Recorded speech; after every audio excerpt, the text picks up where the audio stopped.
in your supplement number 1.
Now be dismissed to class.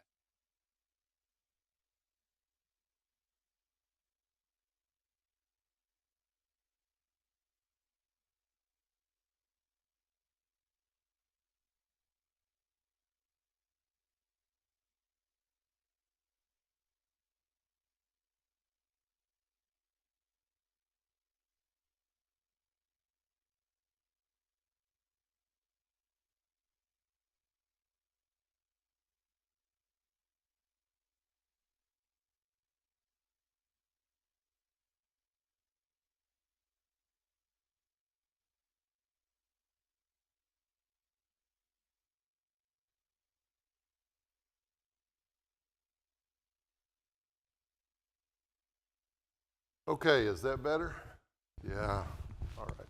We're in Numbers chapter 13, if you want to be turning your Bibles there. Numbers chapter 13. So, this is a major section, not only in Numbers, but in the whole Bible, in Numbers chapters 13 and 14. It is a central event in the Old Testament, but it gets referred to several times in the New Testament. There are some allusions to it, and then there's just some explicit references to it. So this will be really important, and we feel like probably we've been building up to this, at least since the shift happened when in the earlier chapters, the first 10 or so, from chapter 1 and verse 1 to chapter 10 and verse 10, and in that section, what are some of the things that have come out in Numbers? When we begin, and then just moving through some highlights maybe in that first section, which is about the first generation. What are some things we need to pull out of that part? Okay, go ahead, Mike, I'm sorry.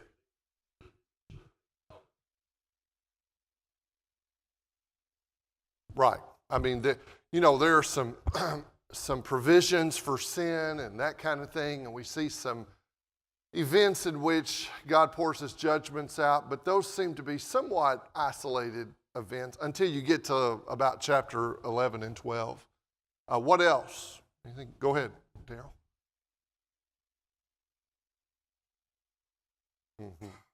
No, they had not. And that becomes, it's one of those that must have been there, but you see it come out in chapters 11 and 12 in a significant way. Yeah.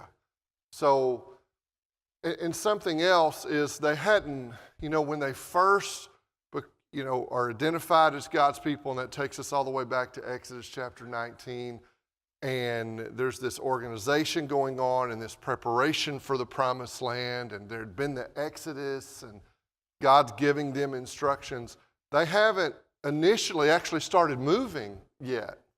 And so they're in a more stable type from a location standpoint, and he's giving all these instructions. Now, there are the passages that say they did exactly what God said. They did just what God had commanded them, right? So they're following the instructions, and there was some pretty detailed instructions about the organization of the camp, about a diversity of work, so not everybody did the same thing, but they all did it for the purpose of God. They're having to learn what's behind God's organization, which is a really important lesson for us to learn if we don't learn anything else from Numbers. Okay, so what's interesting is when God gives us organization, it's an expression. It's not just, let me see how complex I can make it. It's an expression of who he is. So his commandments express his will for us, but even the organization of Israel, his holiness is expressed. When you think about the Holy of Holies, and you think about the tabernacle, and you think about the fact that the high priest had access to that once a year, and that sacrifice then was made for his sins and for the sins of the people. And then you had the priesthood, and then you had the Levitical order, which included the priest but wasn't exhausted by the priest. And we went through all of that. You had ritual purity, which was important. You had moral purity, which was important. So you do have the holiness of God.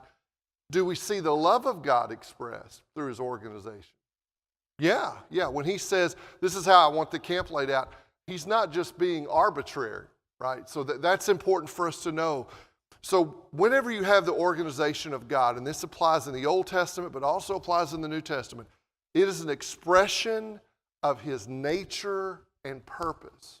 So when we discard, for instance, when you think about even as a local congregation, we look at the scriptures as to how God would have us to function.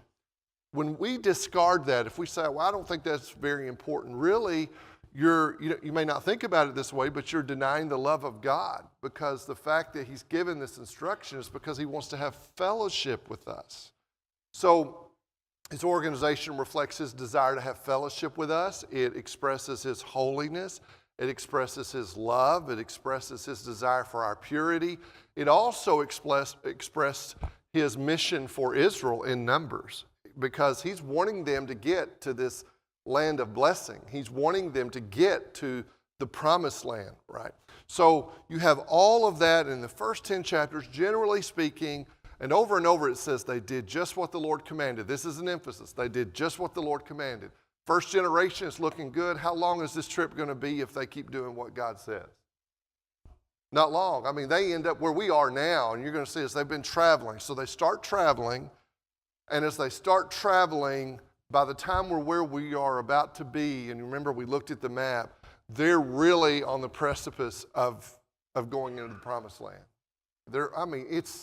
It's right there. They're just south of the border of going into the promised land, going into Canaan. And this would have been a lot shorter book had they obeyed God. Okay. So you have two generations. You have the first generation, right? But now everything's about to shift. So we've had a lot of those discussions. Now, when we looked at chapter 11 and 12, and this is very important as it sets us up for 13 and 14. When we looked at chapters 11 and 12, what really started coming out to the surface from the people as they're moving? What happened in chapters 11 or in chapter 11? What did you say, Rachel? Yeah, they're not thankful. They're not grateful. So looking at the situation with the manna, I mean, from a physical standpoint, you can go, okay, they would like a buffet, okay?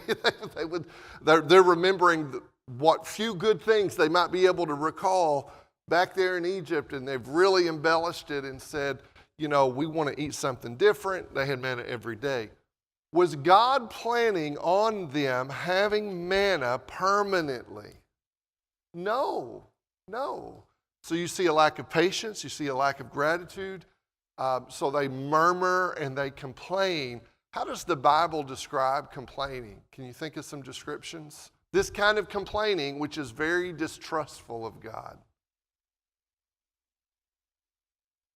Yeah, it leads away from God, which can lead to idolatry. It's described as being evil. It's described as unbelief.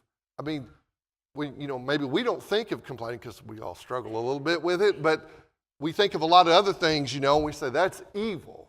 That's wicked. Well, God looked at this. It was very wicked. Now, let me ask you something. I know we talked a little bit about it, but I want to keep it clear in our mind. What about Moses? Was he complaining about the people to God? Okay. He was overwhelmed by the people. So, biblically, he laments to God. And a lament is to cry out to God. And what he said was exactly right, and God knew it was right. Does God get unhappy with Moses? No. He understands why Moses is overwhelmed.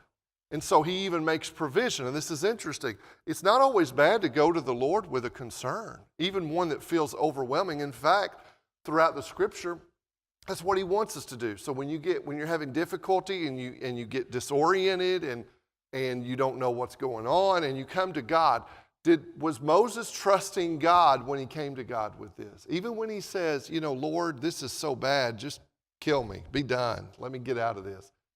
He's still trusting that God will do the right thing. Israel's not trusting that God will do the right thing. They are filled with unbelief and just nothing's good enough and distrust. And now this will be important for chapter 13 and 14 as well.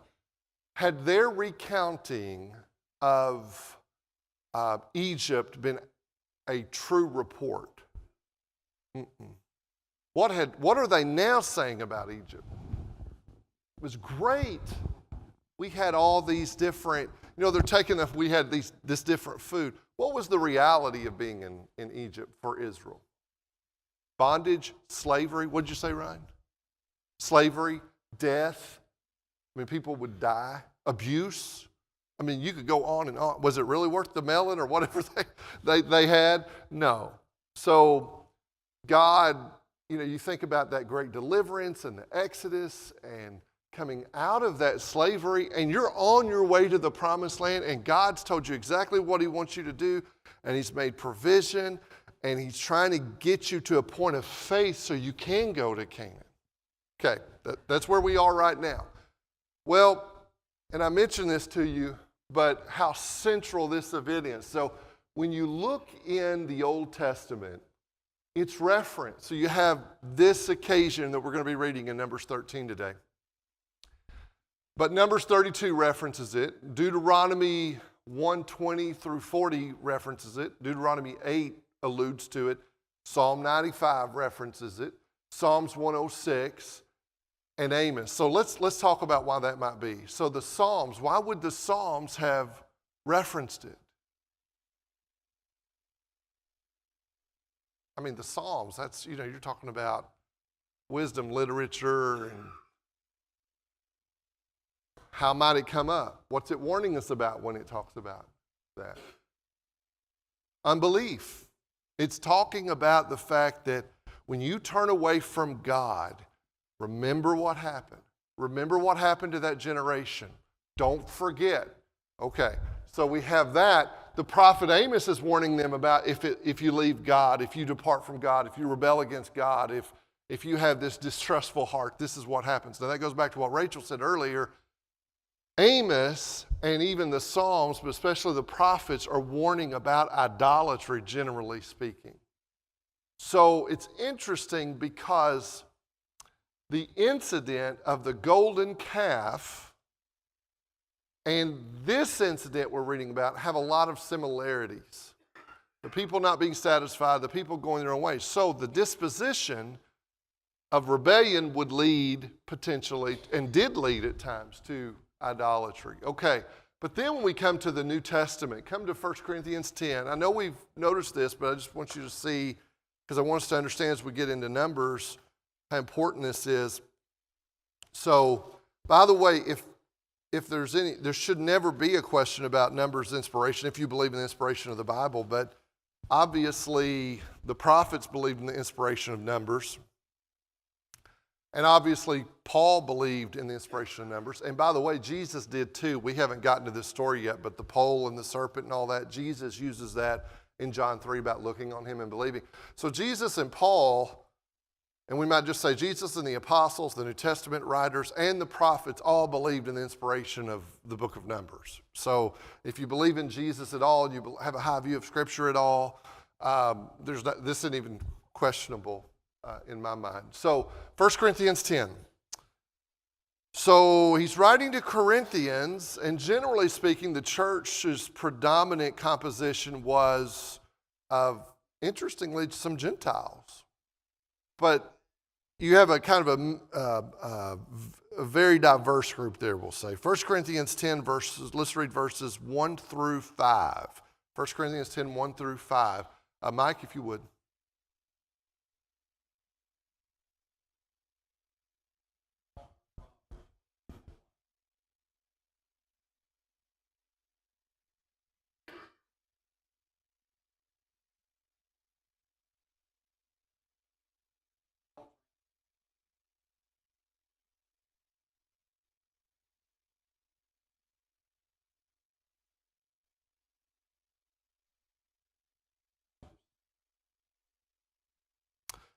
Well, that's the story we're reading here, or will be reading. He goes on to mention some of the great sins they committed. He talks about how they acted in a sexually immoral way. You'll notice they were destroyed by serpents in verse 9. He says, nor grumble as some of them did and were destroyed by the destroyer. And look at verse 11. He says, this is important for Christians today. This isn't just an interesting Old Testament story.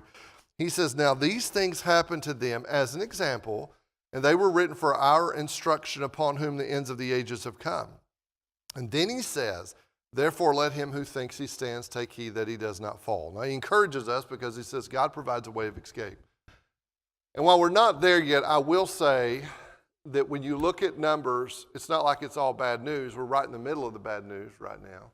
But this second generation is going to come on, which is going to be very interesting. And their children, Joshua and Caleb would be exceptional.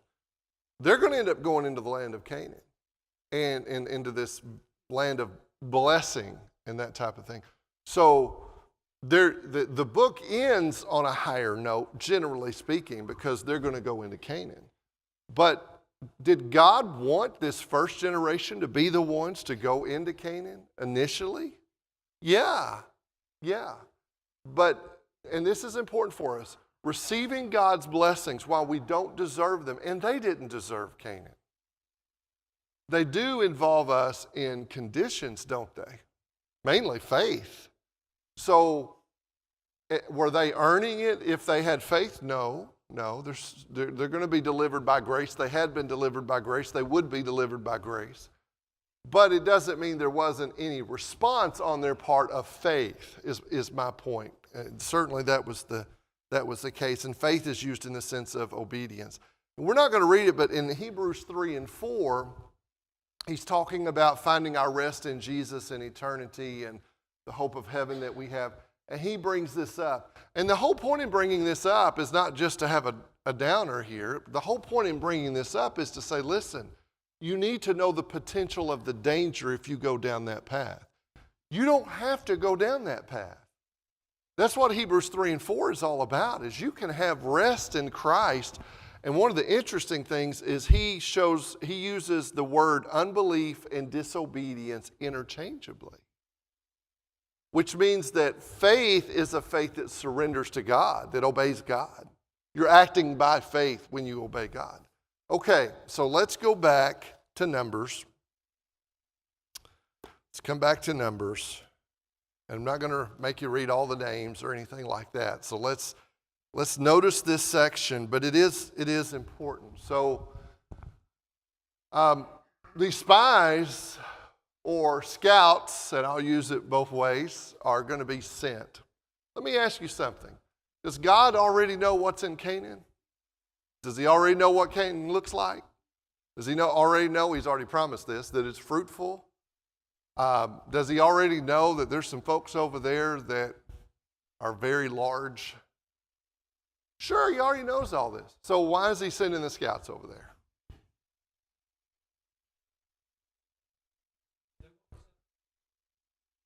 Yeah. Right. Okay. So he's sending them over. They're going to come back and the report is for the people.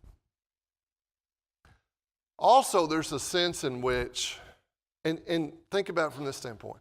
When we read chapter 11, and even with Miriam and Aaron, which they repented of in chapter 12, when that occurs, that's not a good early sign about being able to go into Canaan, which is going to happen.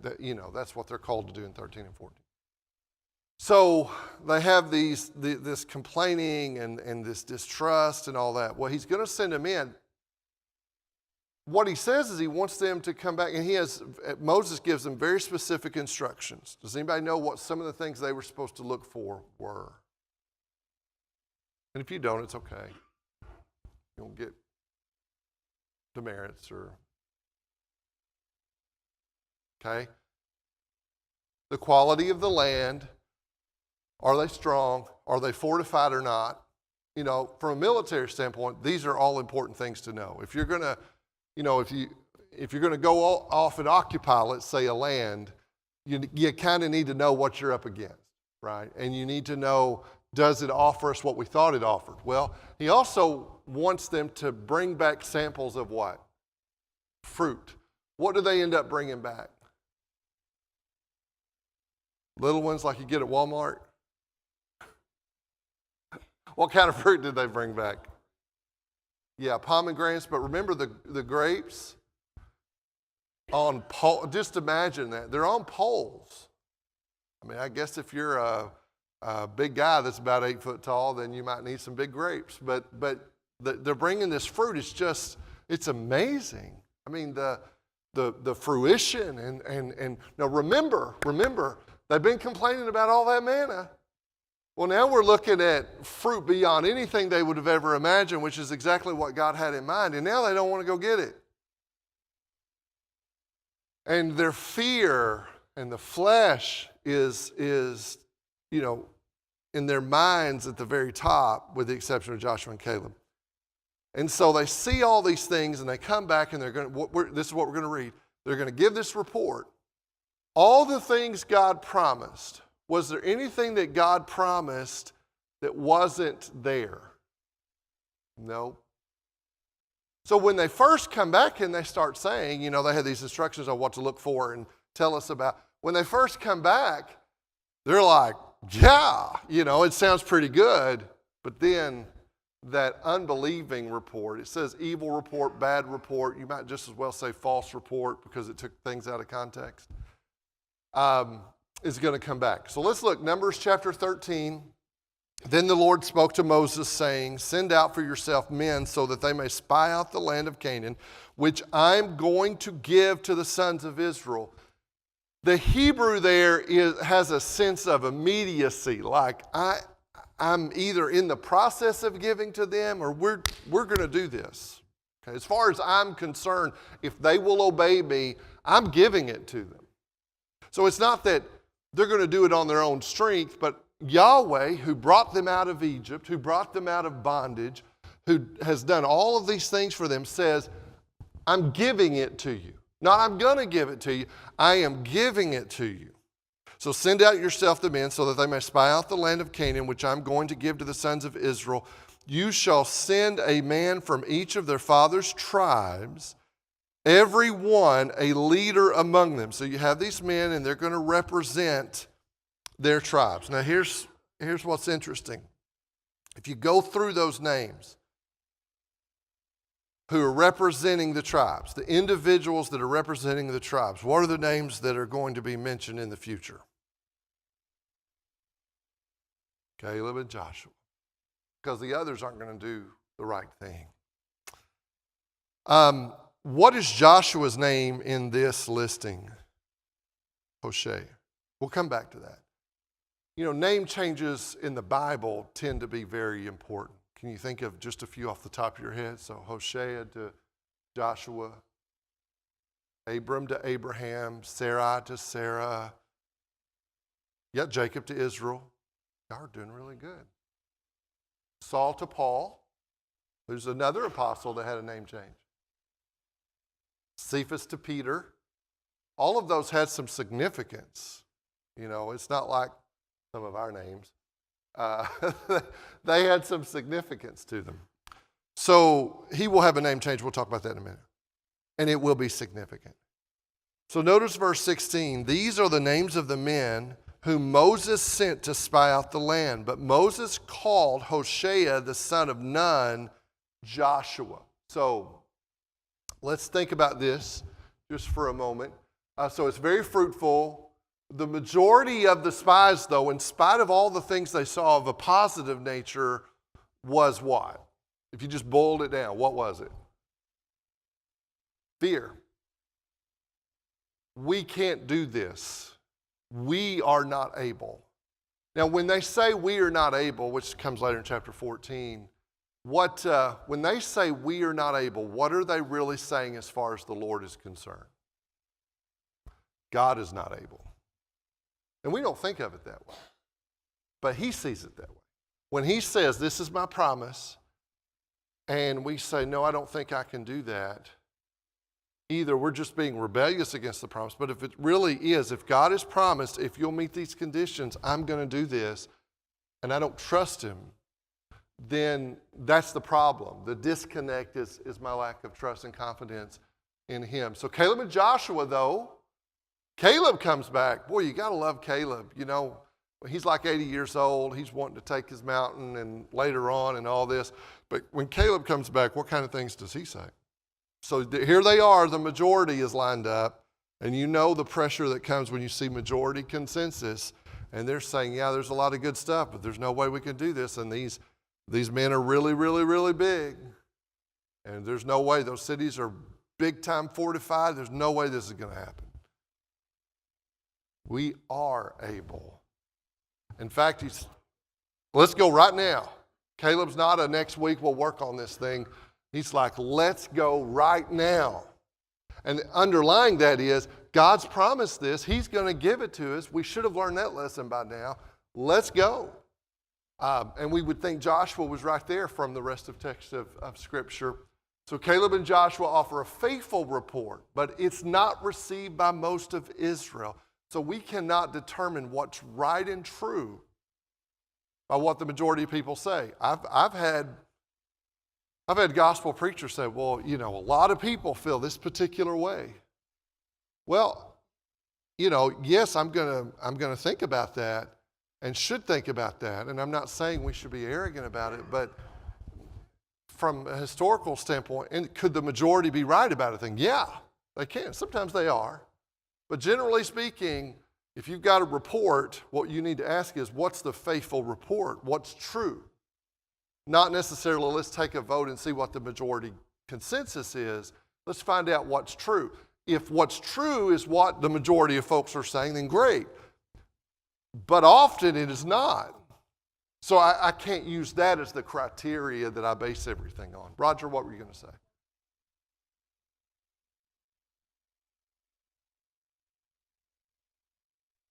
Yeah.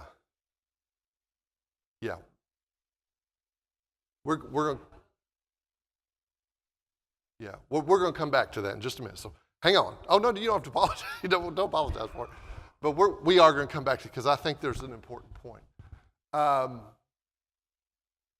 Okay. Something else is if you look at the map and where they are, they go through Hebron and some other places. It seems like this doesn't even dawn on them. If you go back to the promise that had been made to Abraham, this should have been really exhilarating. Because they're walking through the land that Yahweh said to Abraham, I'm going to give you. I mean, this is part of the Abrahamic promise. So instead of going, wow, this is exactly what God told Abraham, and here we are, we get to be a part of this. Our generation gets to be a part of this. We get to be the people that God uses to overtake. No, they don't think about any of that because they're very, very self-focused. Okay.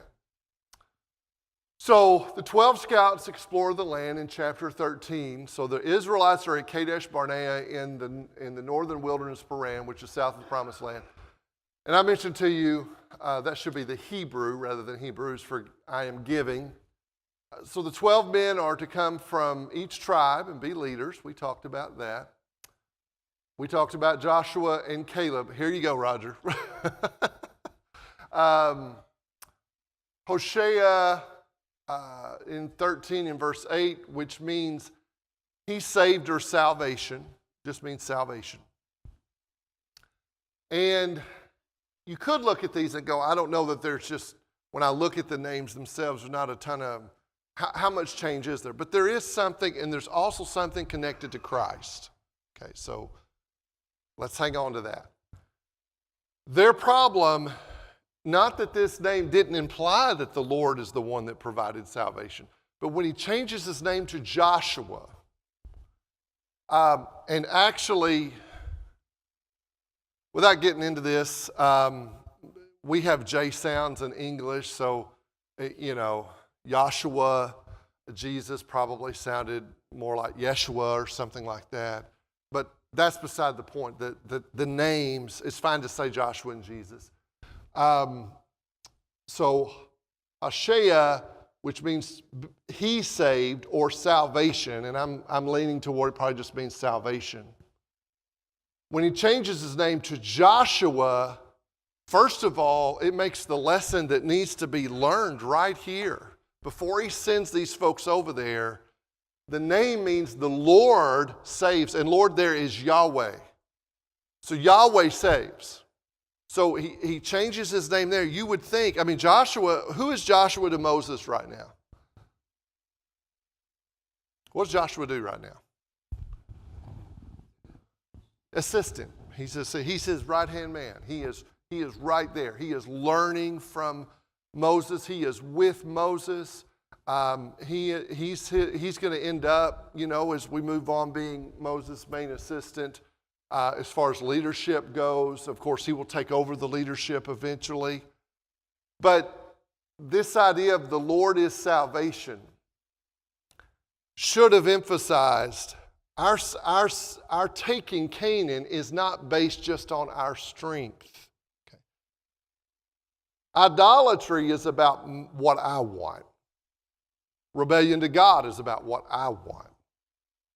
And it's even about trying to accomplish these purposes based on my own strength. And that equals failure. Okay. So when Joshua's name becomes the Lord, Yahweh, the Lord is our salvation. You would have thought that would have been pretty significant. Now, in addition to that, and Toby, I won't forget you. If you read Hebrews 3 and 4, this comes out. But it seems to me, there is this connection when you look at Jesus, the name. And Mary was told to name her son Jesus. Jesus is the means of God's salvation for the spiritual exodus. Jesus is bringing us out of bondage. So Christ, in a sense, is the spiritual Joshua. This Joshua foreshadows a deliverer that will come, just like Moses foreshadowed a deliverer that would come. Okay. So I think, now this is more of an implication.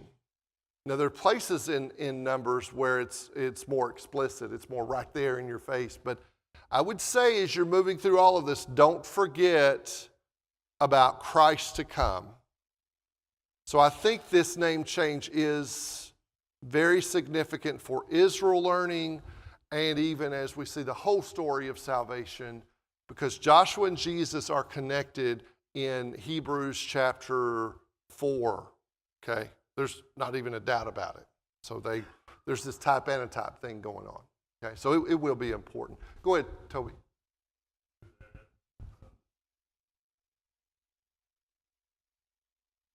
That's right.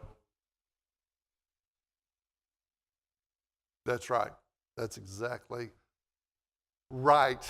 Apparently, some of them aren't going to take hold of that, but that would be important. Okay. Anybody else? Before we keep going? Okay. Okay, so in making this change, Moses makes clear to Israel that the Lord is their help. Israel's responsibility is to believe God and obey His will, and therefore they will enjoy His blessing. So let's read chapter 13, and let's read verses 16 through 24. 16. Toby, do you mind reading that? 16 through 24.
Lebo Hamath, it's okay.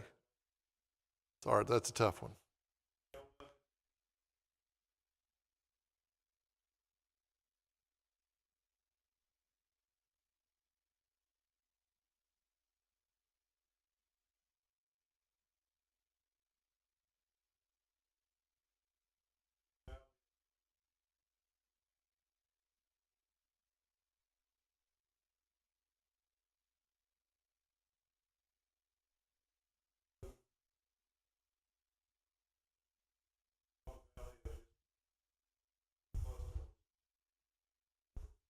Very good. Toby will forgive me later for that. So he did very well. Okay, so this land where they're going, as we mentioned, has been promised. They would have been able to move forward. And by the way, something else I wanted to point out to you. Moving forward in faith, some people want to call faith a blind leap. We know that's not the biblical definition. Look at it. God wants them to move forward in faith, but that's not a blind faith. Okay? He wants them to be aware of what's happening and what's being realized.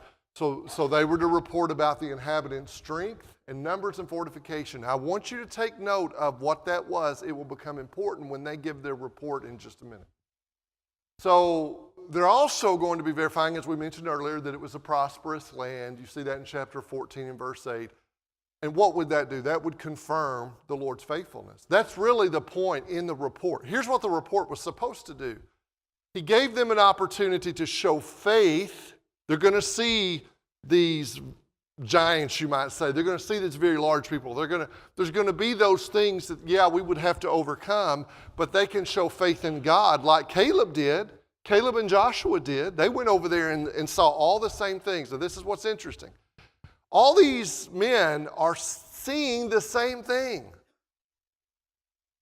They're not seeing different things, but their perspective is entirely different. And the report is even different. Why? Because when you put faith in the Lord into the equation for Caleb and Joshua, their perception of things and the way they interpret what they see is in a completely different context than what those who are trying to trust in themselves see. And there can be all kinds of things, difficulties and trials. It doesn't mean it's not going to be difficult or hard, but the way the Christian looks at it, the way the believer looks at it, and the way what the unbeliever pulls on are entirely different. As different as Caleb and Joshua and these other witnesses. Go ahead, Daryl.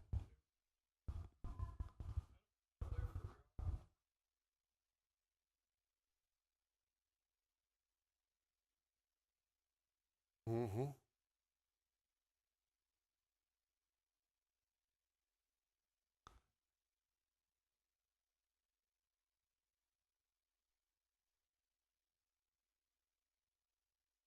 Did everybody hear Daryl on that? He just said it was promised they're going to be living in these really nice houses that they didn't build. And they go over there and they see exactly, this was Daryl's point, they see exactly what God had promised them. There were large cities and they could live in these houses they didn't build, but that's not what they saw. I mean, they saw it, but that's not what was their priority. That's right. Okay. So I'm going to move on. By the way, land flowing with milk and honey is a figure for just a high amount of fertility. Now they did have honey there. So they travel through Hebron and they see descendants of Anak, which are described in Deuteronomy as great and tall. They were famous for their strength and their valor. So rather than realizing this is the very land God promised Abraham, they just look for all the reasons they wouldn't be able to do it and can go back home, whatever that is. So as for the valley of Eshcol in chapter 13, it's full of fruits and pomegranates and figs and grape clusters, and all the way through the Old Testament, that would be a sign of prosperity and fruitfulness. And we talked about their recent complaints about manna, and now they're complaining about this opportunity. So the scene ends with scouts returning to the camp after 40 days, which is interesting because how long are they going to have to wander in circles in the wilderness? 40 years, yeah, as their discipline. So the majority report, what's it meant to do? It's meant to undermine the faith of God's people rather than instill optimism and courage and let's go like you see from Caleb. They admit the good things that God had promised them. There, like I said, was incredible fertility. There were, by the way, that's not Herods, it should be herds. Milk-producing herds and flocks, pasture, honey, places to live, houses. We're ready to go right now. I mean, they had all of that they saw, but their report quickly turns negative. Now, this is what I want you to see. Okay, this is interesting to me. And I don't know that I'd really picked up on it. Remember we said, like, when they talked about Egypt, they took the one little good thing they might have been able to say, and it was such a twisted report to serve their own ends when they were complaining about the man and all that. I want you to notice how they express what they saw. So if you let's look at chapter 13 and verse 18. Let's look at chapter 13 and verse 18. Here's what God said. Give me just a minute. He says, see what the land is like and whether people who live in it are strong or weak and whether they are few or many. Okay, that's pretty. They could have come back and said, they look strong. There's a bunch of them. But what do you want us to do, Lord? That's not really what happens. Look at verse 28. Notice how they say. They don't just say, hey, the people, they look strong.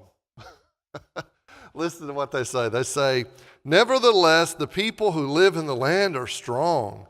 And the cities are fortified and very large. And moreover, we saw the descendants of Anak there. It's like, I'm sure they did, but it wasn't just that they're strong. It's like they're fierce. And there is an underlying thing compared to Caleb's thought. And as Daryl mentioned, as far as the housing and the fortification goes, you could go, well, the Lord will help us overcome that and we'll have everything, we'll have a place to live we didn't even have to build. That's not how they're looking at it. The cities are not simply fortified, they're fortified and they're very large. The inhabitants are giants, and they were large men, but they're not as powerful and strong as the Lord. The inhabitants are giants, the people are not few, they are everywhere. They don't just say there's a lot of people, and they were. I'm sure but it's like they're taking figures and blowing them as far up as they possibly can. And I'm not questioning that it was formidable, but it seems to me in the very language, you don't see them saying, look, Lord, there's a lot, but we trust you because of what we've been through, and we know this will be fine. I mean, that'd be a whole different. It's one thing to say there's many. To say they're everywhere, the whole point is we're not going to be able to do this.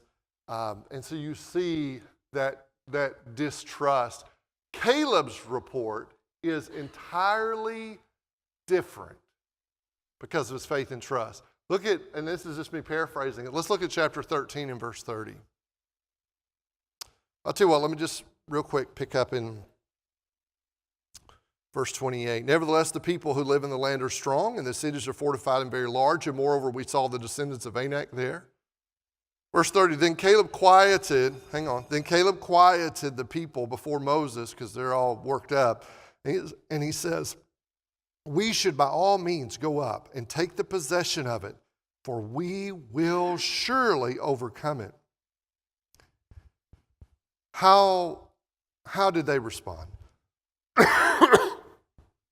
Immediately, how did they respond? We're not able. Can't do it.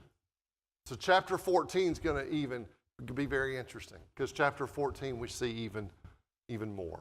So we'll stop there. Thank you.